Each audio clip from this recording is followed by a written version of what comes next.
You're listening to episode 63 of the ESL Teaching Podcast. English learners are learning multiple subjects during the day, so in an effort to help classroom teachers understand how they can help EL students in their classrooms, I'm sharing episodes about content area specific EL teaching tips this month.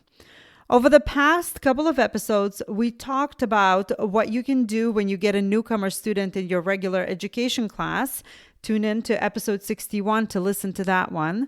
And tips for teaching math and math language, and that would be episode 62. If you haven't caught up on those, I highly recommend you go back because these are full of great advice. Today, I want to share some thoughts and tips on grading English learners. This seems to be a big question that comes up fairly frequently, so I have collected ideas on how we can all make it workable. In this episode, you will hear about the difference between grading and assessing, what makes teaching English learners equitable, and what is the difference between equality and fairness. I will share tips on accommodations to use, ways to assess, and ways to grade your EL students. All right, if you're ready, let's go to the episode.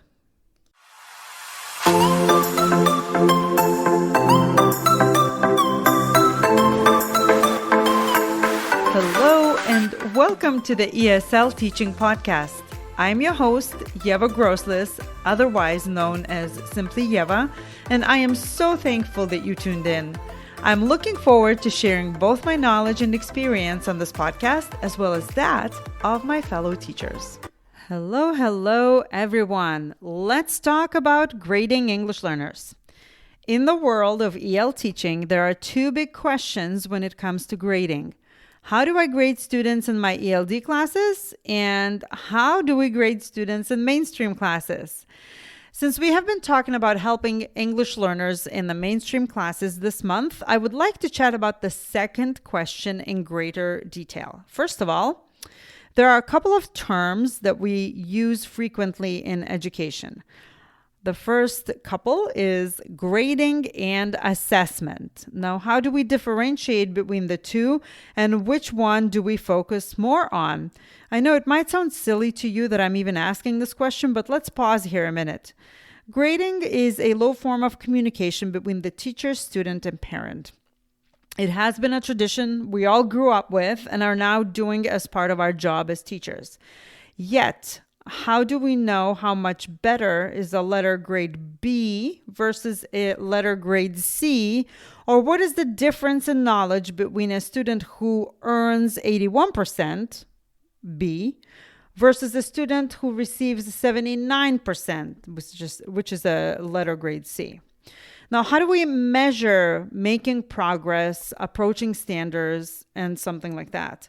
These are nuances just in the native speaker regular education classes, yet there are even more questions when it comes to grading English learners.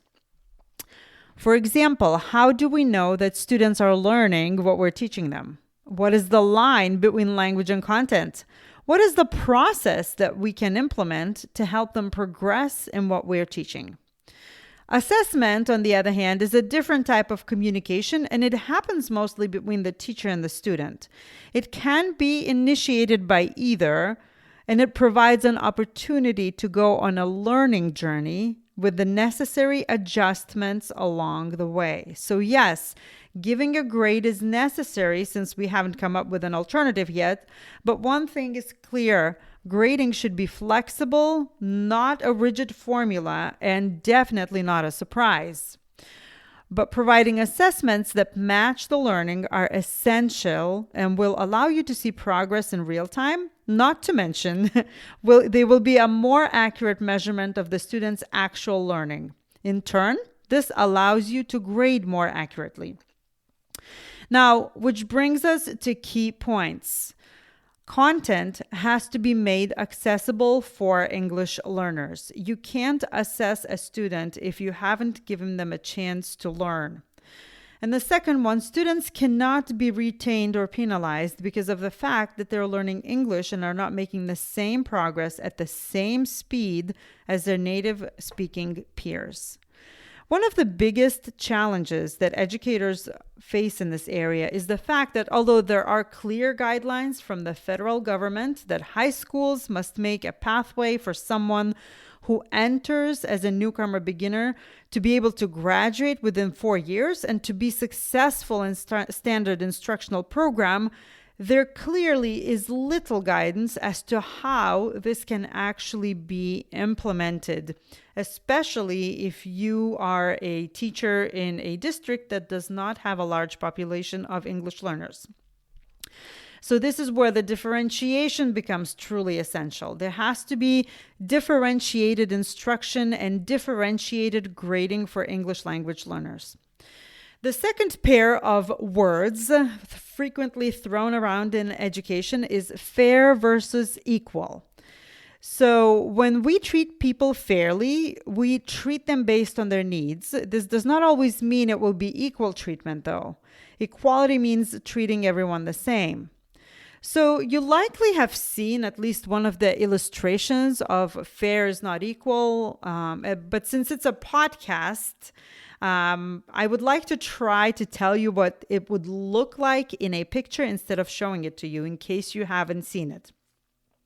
Now, I want you to imagine 3 people, a tall one, a middle-sized one, and a short one, and they're all standing behind a wooden fence watching a game. It could be soccer or baseball or whatever game of your choice. If we treat them equally, they will all be standing on the ground with the fence in front of them. However, only the person that would be able to watch the match comfortably would be the tallest one. The person who's in the middle might be able to watch, but they would need to stand on their tippy toes and stretch their neck to get the view. And needless to say, the shortest person in this situation gets the shortest end of the stick. They are not able to see anything because the fence is too tall for them. But when you think about it, they're all equal. They're all standing on the same ground. No one is higher than the other. They are equal. We could help those viewers out by having them stand on wooden boxes of the same size. So we can provide wooden boxes. The boxes would be the same size for all. Now, the tall person can still see. The middle person can see better, but the shortest person still is unable to see. The box doesn't match their needs. What if we help those people with what they need? Maybe the tallest person doesn't need to stand on the box to be able to see. They're already comfortable watching the game. Maybe we need just a little prop up for the middle person to ensure they can enjoy the view. And what if we helped our shortest viewer with a box that works for them? It might be the tallest box, but it would be exactly what they need at that moment. The same goes for education of English learners. Every child comes with varying backgrounds, educational experiences, exposure to English, etc. What if we gave them the opportunity to demonstrate what they know by providing the scaffolds and accommodations that would be helpful to them? Similar to those viewers I just talked about, equity can be achieved when students are provided what they need when they need. Treating English learners equally as native English speakers is unfair and can even be unlawful. Hey ESL teacher, if you are someone who works with English learners in secondary grades and have no newcomer curriculum or are struggling to engage your mixed proficiency level classes, check out the ESL Teaching Roadmap membership. It is my signature 3-step process for teaching all levels, from connecting with students to helping newcomers embark on their English learning journey to supporting those intermediate learners. Inside the ESL Teaching Roadmap, you'll find all of the materials from my Teachers Pay Teachers store, as well as exclusive members-only lessons, videos, and personalized support, such as 30-minute consultations, because as ESL teachers, we sometimes need to talk it out.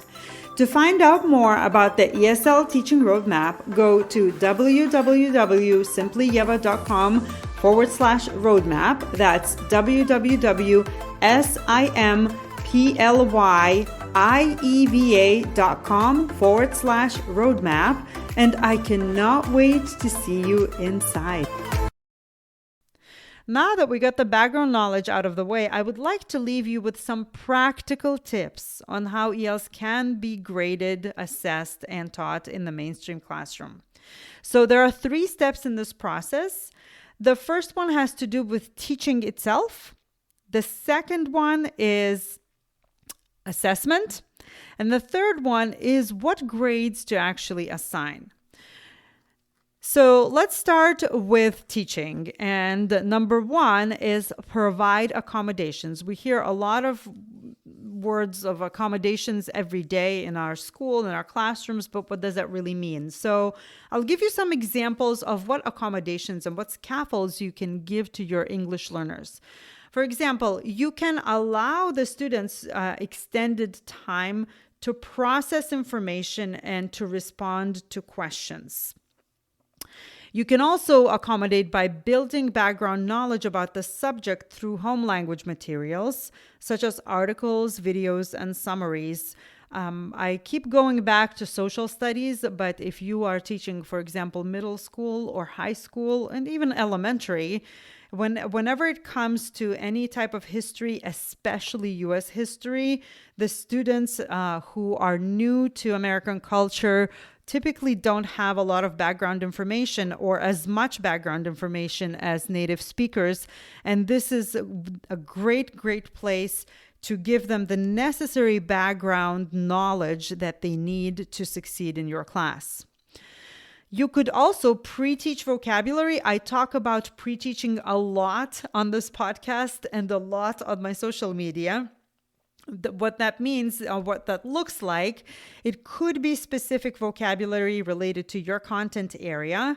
It could also be the vocabulary that they need to express themselves, such as tier 2 words like revolve, trajectory, or something like that.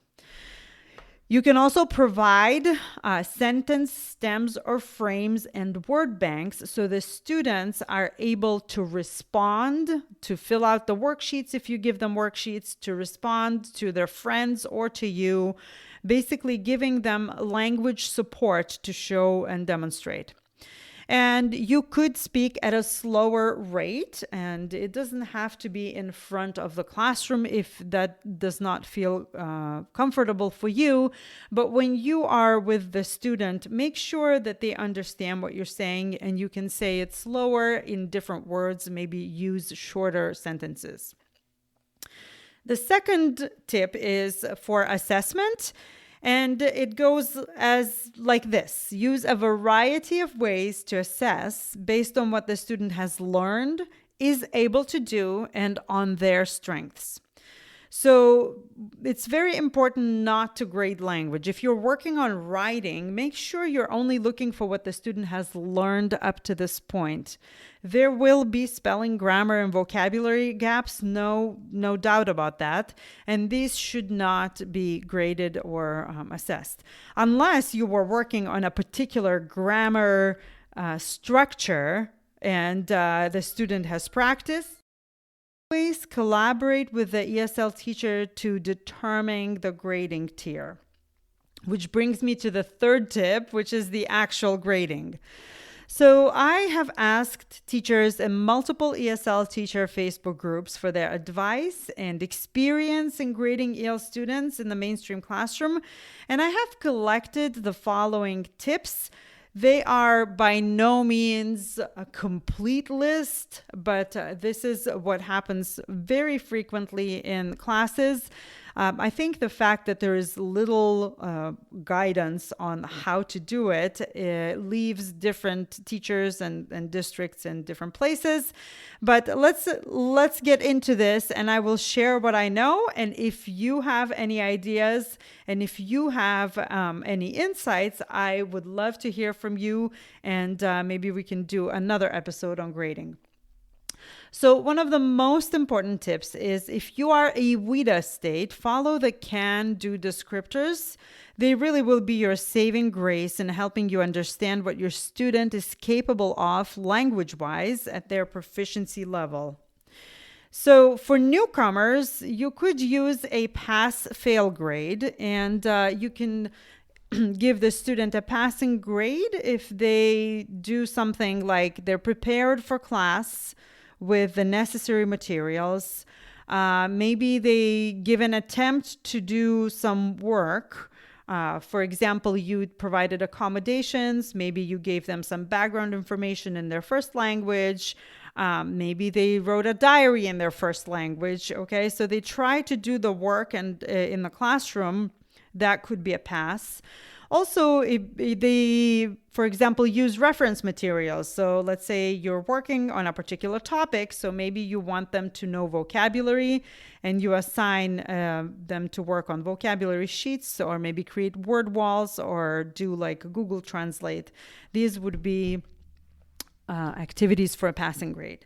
Now, the students who are at a little bit higher level, level 2 to 4 in WIDA, the students could be given standard grades for work that is modified or performed using accommodations. So I think frequently you can make a comment in the grade book about how the work was performed.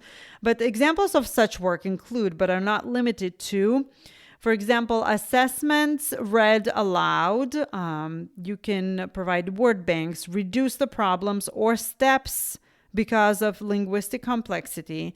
The students maybe draw pictures, complete graphic organizers.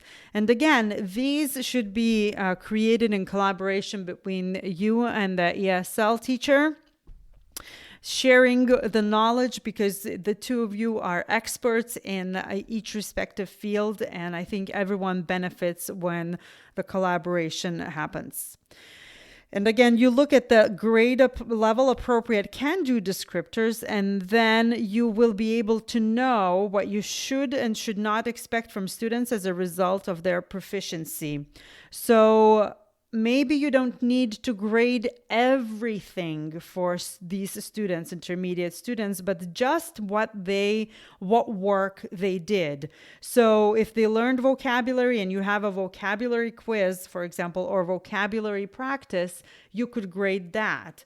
But maybe the book that you're reading, they can't read the full book in English, and there is no, let's say, translation into their first language. Maybe it can be adapted in a different way, giving them a comic book, or maybe working with the EL teacher to make sure that they have access to the information that's in that book. So these are just some ideas.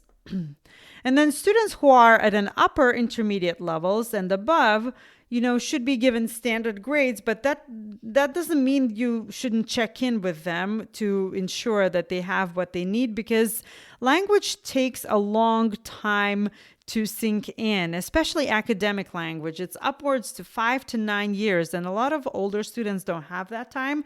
So even though they have been learning for a while and they look like they have it all together, it is wise to check in with them and to see what they need. Now, I would like to finish this episode with one last piece of advice. When working with English learners, we need to take an assets-based approach. We do not want to minimize the challenges ELs and teachers face. However, progress is made when we focus on the things we want to see more of, rather than getting stuck on the things we cannot control. Your students have assets of multilingualism, adaptability, personal talents, emotional maturity, and so much more. Tap into those and see where it takes you. I promise it will be worth it. I hope you enjoyed this episode as much as I enjoyed creating it for you. Grading is such a vast and deep topic that it is hard to put it all into a short amount of time. So if this is something of interest for you, please let me know, and I will make something that we can talk a little bit more about it.